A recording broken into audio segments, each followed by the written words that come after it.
आयोडले क्यूडले आउडले आउडले। दोस्तों, जैसा कि आपने टाइटल देखकर अपने मन में एक परसेप्शन बना लिया होगा कि ये कहानी रफ़ी साहब को नीचा दिखाने के लिए बनाई गई है और मुझ पर तुरंत बायस्ड होने का इल्ज़ाम भी लगा देंगे, लेकिन ऐसा बिल्कुल भी नहीं है। रफ़ी साहब और किशोर कुमार जैसे कलाकार सदियों में एक ही बार जन्म लेते हैं। दोनों ही अपनी अद्वितीय गायकी के लिए अमर हैं। तेरा जलवा तौबा है, तेरा जलवा क्या कहना तौबा है, तेरा जलवा। तने चाहे दुश्मन मत रहे दोस्ताना हमारा। लेकिन जैसा कि थंबनेल में मैंने बताया है कि रफ़ी साहब को किशोर दा के पास योडलिंग सीखने जाना पड़ा, तो वो किस फिल्म का कौन सा गाना था, बस थोड़ी ही देर में मैं आपको बताने वाला हूँ। तो आज का ये वीडियो बड़ा ही इंटरेस्टिंग होने वाला है, बस आप वीडियो को अंत तक देखते रहिए।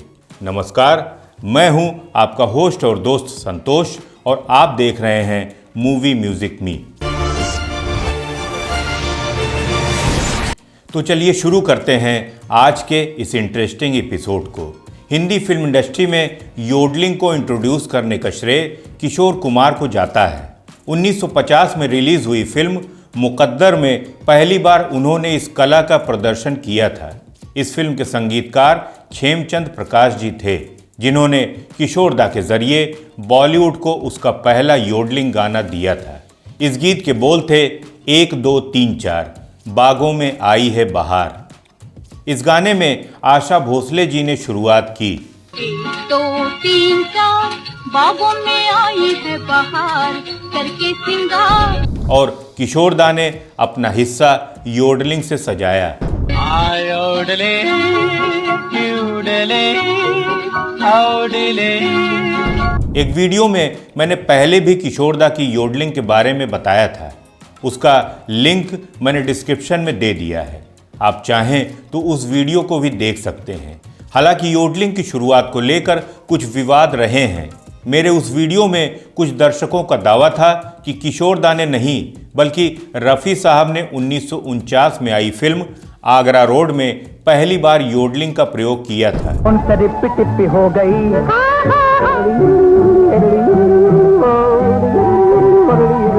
और मेरे ऊपर बायस्ड होने की तोहमत भी लगा दी, जबकि ये सही नहीं है। फैक्ट ये है कि फिल्म आगरा रोड 1949 में नहीं बल्कि 1957 में रिलीज हुई थी और इस लिहाज से बॉलीवुड में योडलिंग की विधिवत शुरुआत किशोर कुमार जी ने ही की थी। किशोर दा ने काउ बॉय योडलिंग और अल्पाइन योडलिंग पर कड़ी मेहनत करके इसे सही मायने में बॉलीवुड को दिया था।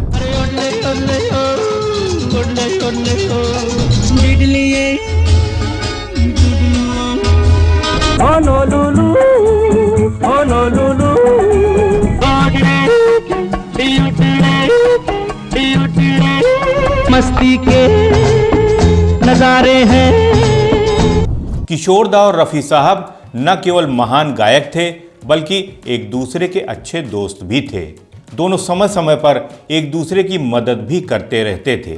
संगीत के प्रति समर्पण और आपसी सम्मान की ये मिसाल आज के दौर में दुर्लभ है। एक ऐसा वाकया भी है जब रफ़ी साहब ने योडलिंग सीखने के लिए किशोर दा से मदद मांगी और रफ़ी साहब ने अगर किसी गाने में किशोर दा की मदद ली भी थी तो ये उनकी महानता और संगीत के प्रति उनका समर्पण भाव ही दर्शाता है।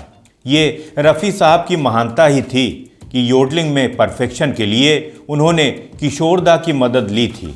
दोस्तों, ये कहानी इफ्तिखार साहब ने समीर मेमन जी को बताई थी। ये किस्सा 1962 का है। फिरोज़ खान एक फिल्म बना रहे थे जिसका नाम था रिपोर्टर राजू। योडलिंग के आकर्षण से फिरोज़ साहब भी बच नहीं पाए। उस वक्त फिरोज़ साहब का प्लेबैक रफ़ी साहब किया करते थे।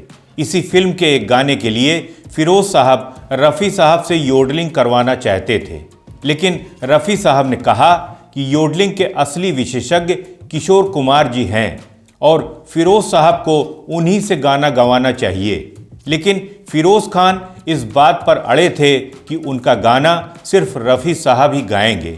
क्योंकि उन्हें लग रहा था कि किशोर कुमार की आवाज़ उनके ऊपर फिट नहीं बैठेगी। हालांकि बाद के समय में किशोरदा ने फिरोज खान के लिए एक से बढ़कर एक हिट गाने गाए। तेरे चेहरे में वो जादू है, निडोर खिंचा जाता। उसके बाद फिरोज खान ने इफ्तिखार साहब से कहा तो वो रफ़ी साहब को लेकर किशोरदा के घर पहुंचे। जैसे ही किशोरदा ने रफ़ी साहब को अपने घर आते देखा, वे लुंगी पहने पहने नंगे पैर ही बाहर आ गए। जो किशोरदा जल्दी किसी को भाव नहीं देते थे, वो रफ़ी साहब के लिए तुरंत बाहर निकल आए। ड्राइंग रूम में चाय नाश्ता हुआ। अब सब एक दूसरे का मुंह देख रहे थे कि किशोरदा से आखिर कहे तो कौन कहे। फिर किशोरदा ने ही इफ्तिखार साहब से कहा कि बड़ा परेशान लग रहे हो, क्या हुआ, सब खैरियत तो है ना? अगर मेरी कोई ज़रूरत थी तो मुझे ही बुला लिया होता। रफ़ी साहब बोले कि ज़रूरत तो मेरी ही है। तब इफ्तिखार साहब ने पूरा माजरा बताया कि फ़िरोज़ एक फ़िल्म बना रहा है। तो किशोरदा बोले कि कौन फ़िरोज़? इफ्तिखार साहब बोले कि अरे वो फ़िरोज़ खान। तो किशोरदा बोले कि पूरा नाम बोला कर भाई। हाँ, आगे बोल। इफ्तिखार साहब ने कहा कि फ़िरोज़ चाहता है कि वो जो तू उल्टी सीधी आवाज़ निकालता है। तो किशोरदा बोले कि मेरे ही घर में बैठकर मेरे सामने तू उसे उल्टी सीधी आवाज़ कह रहा है, उसे योडलिंग कहते हैं। तो इफ्तिखार साहब बोले कि हाँ वही, फ़िरोज़ चाहता है कि वो योडलिंग उसके गाने में रफ़ी साहब करें। तो किशोरदा बोले कि क्या हुआ, रफ़ी साहब इतने ग्रेट सिंगर हैं, उनके लिए योडलिंग कोई मुश्किल काम थोड़े ही है, वो तो फट से कर देंगे। किशोरदा ने पहले तो इसे मजाक समझा, लेकिन रफ़ी साहब ने गंभीरता से मदद मांगी तो किशोरदा तुरंत राज़ी हो गए। लेकिन किशोरदा बोले कि कहीं ऐसा तो नहीं है कि कोई संगीतकार मेरा मजाक उड़ाना चाह रहा हो। रफ़ी साहब बोले नहीं, ऐसी कोई बात नहीं है, लेकिन आप मुझे हल्की फुल्की योडलिंग ही बताइएगा, ऐसा ना हो कि मेरे लिए मुश्किल हो जाए। तो किशोरदा ने कहा कि एकदम हल्की ही बताऊंगा, आप आराम से कर लेंगे, लेकिन पहले मुझे वो गीत सुनाइए। ओ चले हो कहाँ कहो, कोई दास्तां कहो, कुछ तो मेरी जान कहो, ऐसा भी क्या। फिर किशोरदा ने उस गीत की लाइन में अपनी योडलिंग को कुछ इस तरह से ऐड कर दिया।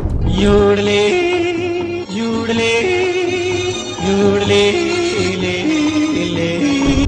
किशोरदा ने रफ़ी साहब को गाने में योडलिंग की तकनीक समझाई और हल्की फुल्की योडलिंग सिखा दी। रफ़ी साहब ने इसे 2-3 दिन तक प्रैक्टिस किया और फिर गाने की रिकॉर्डिंग की। ये गाना रफ़ी साहब का आखिरी योडलिंग गाना था। इसके बाद उन्होंने कभी भी योडलिंग का प्रयोग नहीं किया। ये घटना दिखाती है कि कैसे महान कलाकार अपनी कला के प्रति विनम्र और खुले विचारों के थे। रफ़ी साहब का किशोरदा के पास मदद के लिए जाना और किशोरदा का उन्हें सिखाने के लिए तत्पर होना, ये साबित करता है कि उनकी दोस्ती सच्ची और गहरी थी।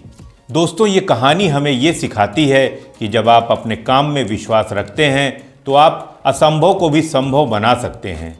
तो बताइए, आपको ये गीत और इससे जुड़ी ये कहानी कैसी लगी? कमेंट बॉक्स में हमें अपने व्यूज़ ज़रूर बताएं। अगर आपको ये वीडियो पसंद आया हो तो लाइक और शेयर ज़रूर करें। पूरा वीडियो देखने के लिए दिल से शुक्रिया।